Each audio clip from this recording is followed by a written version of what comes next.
Hello, everyone, and welcome back to the Stagger Stance podcast. I am your host, Alex, and on this podcast, I talk about my Stagger stance on anything and everything stand-up paddleboarding as well as personal and lifestyle. I feel like my podcast has just become a commentary podcast.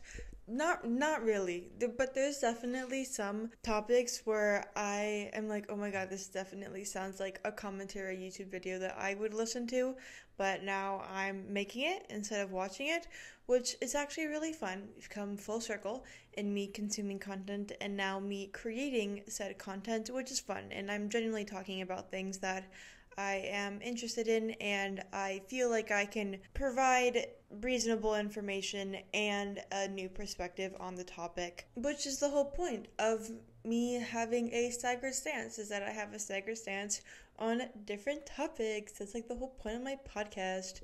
But anyways, today I want to talk about the pros and cons of social media, the positives and the negatives, and also finding a balance in between those two extremes and finding a way to safely and responsibly be online in the sense of consuming content. Now, obviously, a lot of people know it's like, oh, you don't post that much personal information, don't post where you live. It's very common for people to be like, oh, if you're at a restaurant, don't post that you're at the restaurant at that moment. Post about the fact that you're at that restaurant once you're back home. Things like that, I feel like that is common sense. It should be common sense at least. Like, come on, guys. We have to be responsible in this day and age because you have no idea who's paying attention to you online.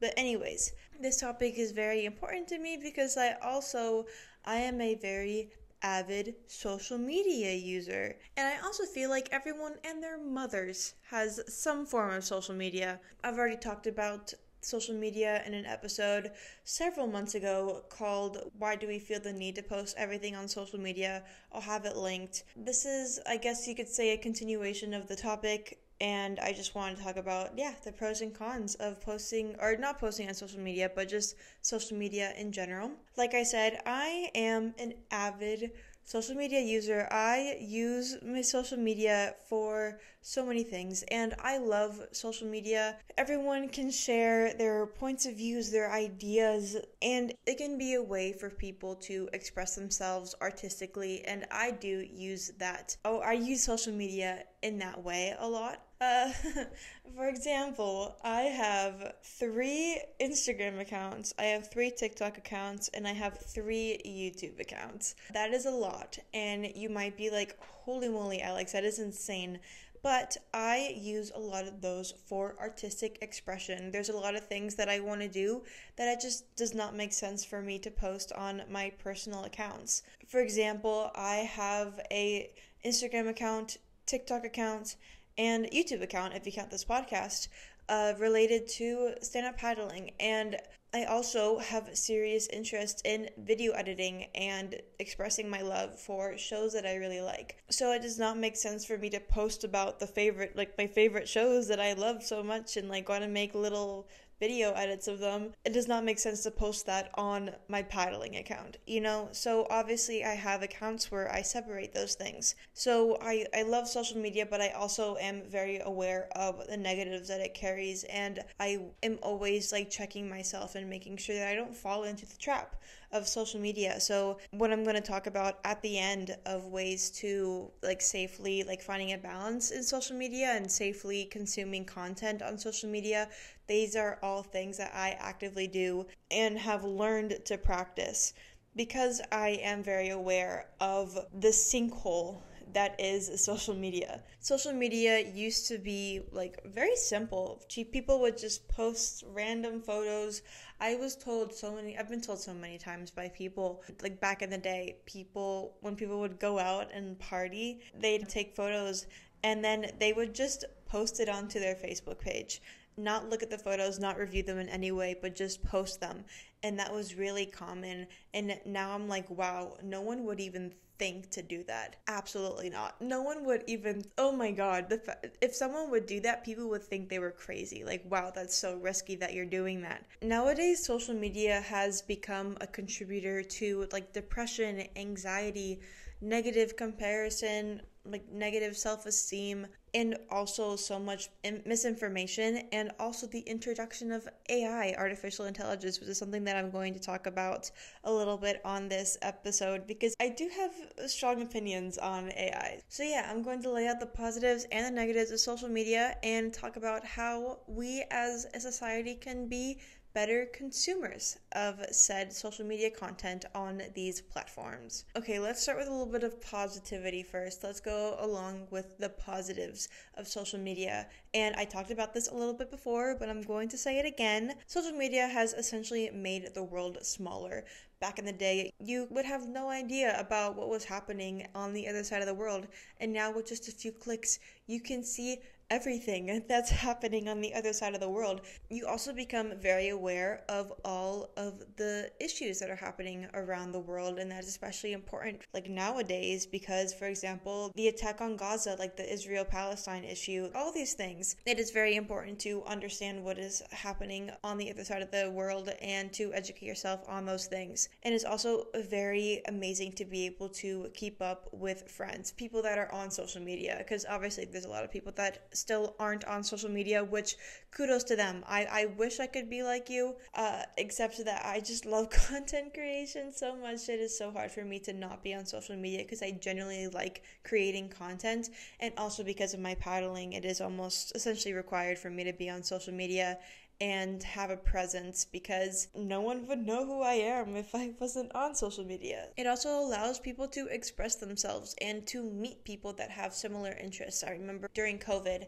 I had discovered so many new interests of mine, and I was not really able to talk about it with other people where I live. But on social media, online, I was able to find communities that loved the same things that I did. And I was able to meet people. I was able to express myself artistically and creatively with these mediums. And it was so fun. It was so awesome. And I have like lifetime friends because I was on social media expressing my interests, and people who share the same interests, we had a lot of common, and we're now lifelong friends. And yeah, that's also why I do have so many accounts, is because I like to express myself artistically and creatively in so many different ways, and it does not make sense for it to all go onto one account or on one social media. I like to hop around a lot. Sometimes when I'm tired of Instagram, I'll go on TikTok and post on TikTok. Sometimes when I'm tired of TikTok, I go on YouTube. There's so many ways to create content and to be a content creator, and we have all of those things at our disposal. If I want to make short form content, I'll go onto TikTok, but if I want to make longer form content, I'll go onto YouTube. Also, like I mentioned before, having a presence on social media, it puts more eyes on you. And that can be a negative thing for sure, but it also opens you up to so many opportunities. I remember when SIC had their eyes on me before I signed on to their team, having a social media presence was a big contributor because they were able to keep tabs with me, kind of see what I was doing, see my performance in races and all that stuff. Having a presence is very important for these opportunities. There are so many people that follow me on Instagram who are paddlers that are from around the world and know me because of my Instagram, because I post there. If I had zero social media presence, a lot of people wouldn't know who I was. And I've even gotten recognized before. Like I mentioned, when I would post like TikToks back in COVID about like certain interests, I did gain a little bit of a following back in the day. And recently, back in April, someone recognized me and came up to me and was like, "Hey, are you that girl that would post back in the day about this show?" And I'm like, "Oh my God, that is me," which is crazy. It's a very small world. And it was insane, the fact that someone actually like recognized me. Okay, those were the positives, and like I said before, like I keep on saying, I am a fan of social media, but I'm also a hater. Social media has opened up so many opportunities for me, and I would never be able to express myself artistically if social media did not exist. So I also, going into me talking about like the negative aspects, I don't want you to think that I'm just like bashing on it.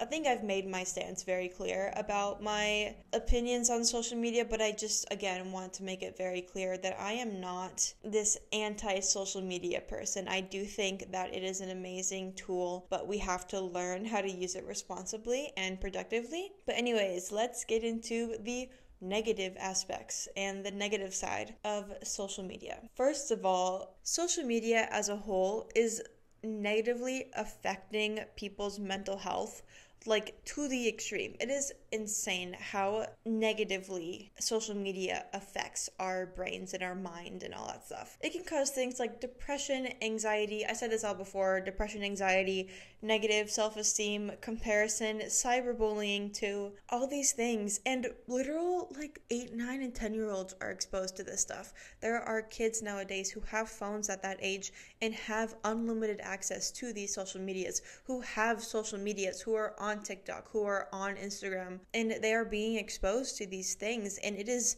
so sad seeing them being affected this much by the content that they are watching. I find myself comparing my body, how I act, how much money I have, to the people that I see online on the internet. And if I'm feeling that comparison and being like, oh, I wish I could be like that, imagine the 8-year-old who was watching the same content. It's crazy how much social media can make you feel so bad about yourself. I literally find myself comparing myself to models and influencers, gym influencers, who their literal job is to be fit.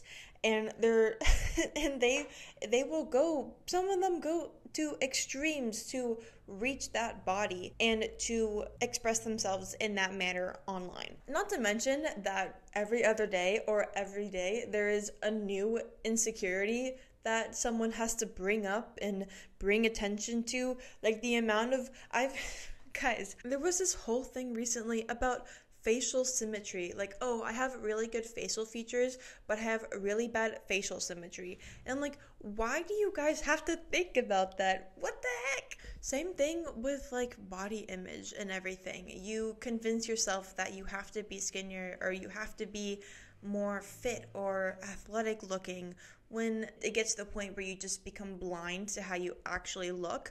I am going to make a whole entire podcast episode on this topic about female body issues and everything, especially in the world of sports. That is something that I definitely want to talk about and I want to share my experience on. But yeah, getting back to the topic of how I find myself comparing my own life to other people, I also completely forget the fact that all of that's fake. Everything's fake on social media, guys. Come on. Everyone just wants to show the best version of their self. Not that many people show you the bad days. No one will show you when they're bloated, for example, one day, or when they have a skin breakout. Social media is putting your best self forward and making everyone believe that that is your 24/7, that is your everyday, all day life, if that makes sense. Especially there's this thing going on where everyone's like, oh my god, everyone's on vacation and everyone's doing all these things, and it's they don't show you when they're probably working their asses off, earning the money to go on this vacation. You're only seeing them on vacation. But in your mind, you're creating this reality for yourself that just everyone's on vacation. Also, this is something that's happening, that when you go on social media and the algorithm likes to uplift stereotypically attractive people. So when you are constantly seeing attractive people online, you create this false reality in your mind and you create these false expectations for yourself and everyone around you. It'll get to the point where you're like, oh my god, no one around me is attractive. Everyone's freaking ugly. When no, not everyone's freaking ugly. You've just created this reality for yourself that everyone around you is supposed to be model attractive. The next negative is the amount of misinformation that you can consume online, and also essentially just being in a bubble. It is insane how much false information and misinformation there is online. There's so many people claiming different things, different ways to deal with things, and a lot of people feel comfortable taking it as fact. People are consuming this content, believing it is fact, not fact-checking, and then they act on said quote-unquote facts that they did not fact-check, and that can lead to a very dangerous response, very dangerous actions in your life because you believed that you could do these things. Do you guys remember very, very recently, it was the Chase Bank glitch? Did anyone like hear about that? How literally everyone was like, oh my god, you can get free money from the Chase Bank, all that stuff. Or so many people talked about it online to the point where several, I don't know if it was hundreds or thousands of people did this, when it's like, no, you literally just committed check fraud. Guys, what were you guys thinking? Seriously? Are you guys that stupid? But that's just one example of the amount of influence social media can have and how negative that influence can be. People are in debt now. Also, because a lot of people follow an algorithm, obviously, these social medias give you videos, they give you content that they think that you'll like. So you are essentially just living in that little bubble that the algorithm is giving you, and very rarely, if at all, you are exposed to things outside that bubble. You are literally being spoon-fed a specific narrative, a specific topic of conversation, a specific ideology, and it's gotten to the point where a lot of people, they don't branch out to learn other sides of the topic of conversation. And that's a really big thing that's happening right now in the United States political scene. I'm a first-time voter. This is the very first time that I am able to vote, and so I've gotten more invested in the political scene in the United States, and I see it very commonly on the right and on the left that a lot of people, they hear about one side and they only hear about that on one side. It's almost like they're just completely closed off. They're like, no, I'm not going to listen to, like, people on the left are like, no, I'm not going to listen to a single right-sided policy, and then people on the right, they're like, no, absolutely not. I'm not going to think about a single policy on the left side. Social media has really caused us to no longer take a neutral stance on situations like this and really take into consideration both sides of the conversation. Now I want to talk about AI, artificial intelligence. AI is getting very dangerous, guys. I'm going to make it clear. I'm not hating AI as a whole. I definitely use AI in certain situations. Like, I don't think we can ever not use AI. Like, I even use AI every once in a while to help me with podcast episodes and all that stuff. But it's gotten to the point online where it is not productive at all, and people are using it in very iffy ways, and it makes me very uncomfortable. I like, when it comes to AI on social media and like videos and content and all that stuff, it's very, very creepy, and I have put in effort to figure out how to figure out when AI is being used in a video or if something is AI generated. Like, a lot of the content that I see that's AI created. Someone sent me a cat video of them like kneading dough, and when looking at it, it looks like a normal video, but when you actually pay attention to the details and everything, you realize that it is AI generated. And I told them, I'm like, oh, this is AI generated, and they're like, oh, well, way to go, you ruined the video for me. And it's like, I'm not against people consuming this type of content.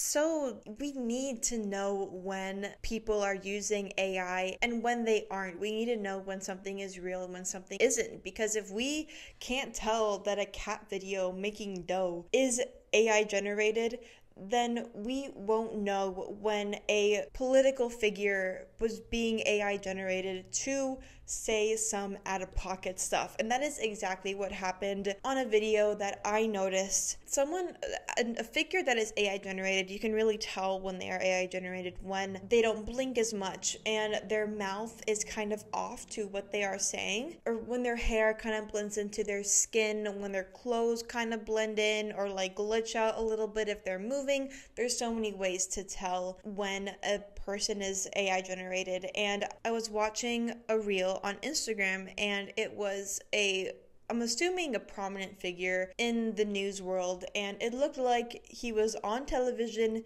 and he was saying some insane out-of-pocket stuff, and it was crazy. And I was looking at the video, and I'm like, oh, this is AI generated. This dude did not say what he is actually saying on this video. But when I go to the comments, everyone believes that this person is saying this. And I'm like, oh my goodness, this could be so dangerous, so incredibly dangerous. So it is so important to figure out how to tell when you're watching AI, even in the tiniest little things, because AI can get out of control real quick. The next negative is the fact that social media is literally frying our brains. And I'm not gonna sit on this like pedestal and be like, oh, it doesn't happen to me, because it does happen to me. It happened to me like very recently. I just would spend all of my time on social media just watching TikToks, watching Instagram Reels, and I literally would feel horrible after. My mind would just be so mumble jumbled, and I actually found myself that I've been struggling to read and actually pay attention and understand to connect the words and everything. And that's concerning, guys. That's very concerning. The fact that I've been on social media for so long recently that I have to almost reteach myself to focus on the words that I am reading. Like, that's insane. That's crazy how that can influence people. Not to mention, I wasted so much time online, wasting time watching stupid stuff when I could have been doing so many other things and being so much more productive and actually doing something that could contribute to society. And I mentioned it a few episodes ago that because of my job, I am on social media a lot, and I am finding myself getting distracted a lot, unfortunately, being on the clock, and instead of actually working, just getting distracted and starting to scroll. And the last negative is going to be a really quick one, is just the atmosphere social media has created. Now, obviously, that can mean a lot of things. Like I mentioned before, the need for everyone to be perfect online, showing everyone your best self and not showing your failures or your not so good days, all those things. But I want to talk about this specifically in the sense of like how people expect you to use social media. It's very weird. I used to use Snapchat, and now I don't use Snapchat at all. Haven't used it for like 2 or 3 years. I still have my account. I still have the like app on my phone because I do have so many memories on like my saved on that app. So I don't delete it. I was going to delete it, and I'm like, you know what? I don't need to delete it. But last year when I traveled to Europe, I had to kind of start using it again because everyone used it. Everyone was using it. Everyone that I went on that trip with was using it. And I wanted to know what people were planning because we had created groups and everything because no one uses WhatsApp. But yeah, I had to use Snapchat again for a month. While I was traveling, and immediately people started to be like, why didn't you open my Snap? Like, why didn't you, or why did you leave me unopened? And I'm like, it's not okay to not open your Snap. It's not okay to leave you unopened. Like, what the heck? And also with the whole, like, Snapchat score, essentially, someone has their Snapchat score and it shows you how many snaps they've sent and received, I think. And so if you send a person a Snapchat and they're not responding to you, but you see their Snap score go up, they're not answering your text or your Snap. And so people like get mad, like, why weren't you answering my Snap, but your score was going up, things like that. And then I also had an instance in regards to Instagram where I have a friend who had recently gotten a girlfriend, and I had no idea who this girlfriend was. We don't live in the same place. I've never met this girl in my life. But she followed me on Instagram, and I'm like, oh, she followed me on Instagram. But I wasn't going to follow her back because, one, I didn't know her, and two, she had nothing on her account. It's like, why would I follow you when you don't even post anything? It's not like I want to keep up with your life, and even if I wanted to keep up with your life, I can't keep up with your life because you don't post anything. But this dude was literally like, did my girlfriend follow you on Instagram? And I'm like, yeah. And he's like, why didn't you follow her back? And I'm like, oh, and I try to make an excuse, and I'm like, oh, I just haven't really gotten to it. And he would like check on me being like, have you done it yet? And I'm like, bro, come on. Is it really so bad that I don't want to follow your girlfriend back who I don't know and who doesn't post anything? Also, to add the cherry on top, they barely even lasted a couple of months.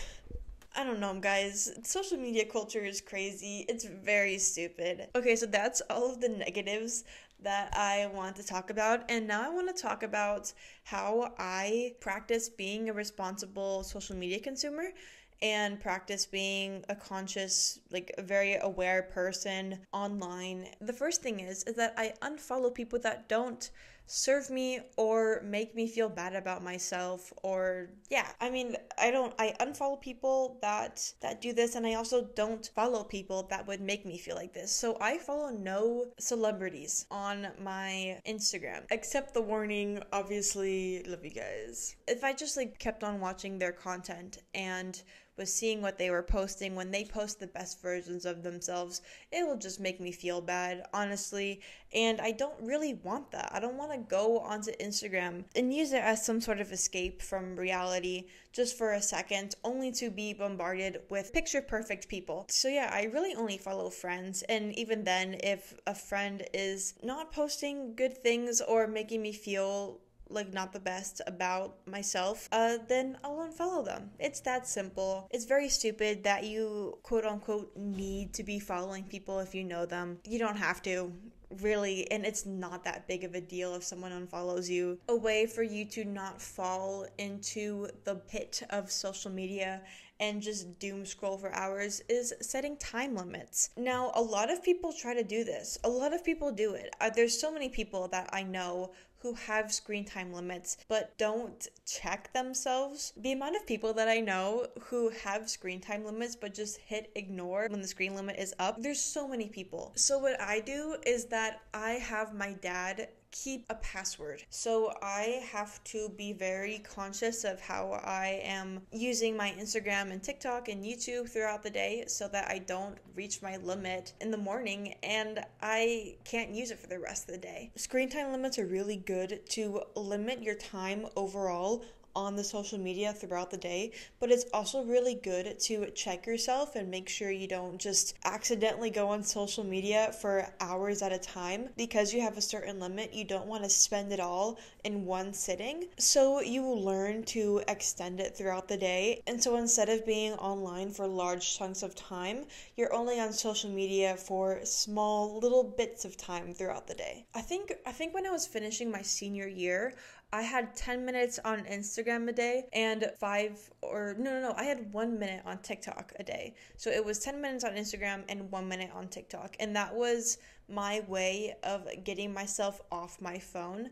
so that I could finish my senior year early. And now I have 45 minutes on Instagram, and that is a lot for me. It used to be 30, but once I got my social media job, I moved it up to 45. I have 10 minutes on TikTok. I did have it for 20 minutes, but I just recently moved it down to 10 minutes. When I was bumping down my TikTok from 20 minutes to 10 minutes, there's just this like sense of FOMO in your brain that it's like, oh, I'm going to miss out on a ton of things. I'm not going to get my fix. When it's like, you don't need TikTok to survive. So what?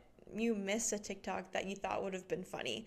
It's not the end of the world. And so there's people that don't have TikTok. So sometimes I definitely have to check myself and be like, Alex, you're not missing out on anything by cutting down your screen time on TikTok in half. You're not missing anything. 10 minutes really gives me enough time to check my friends. Like if they send me a TikTok, it's enough time to check what they've sent me and maybe send them something. And that's it. That's really all I need. But yeah, time limits are great because it kind of gets your ish together and you literally cannot do anything if your limits are up. So you are forced to do other things outside of being on your phone. Next one is when it comes to consuming media, specifically like political media, is finding news sources that are neutral. It's so important to look at all the policies and everything that's happening in a very neutral stance. And also fact check. Don't take everyone's word. That's not good. You don't want to do that because then you could be believing a completely false narrative that could ultimately be harmful instead of like positive. And lastly, when it comes to AI,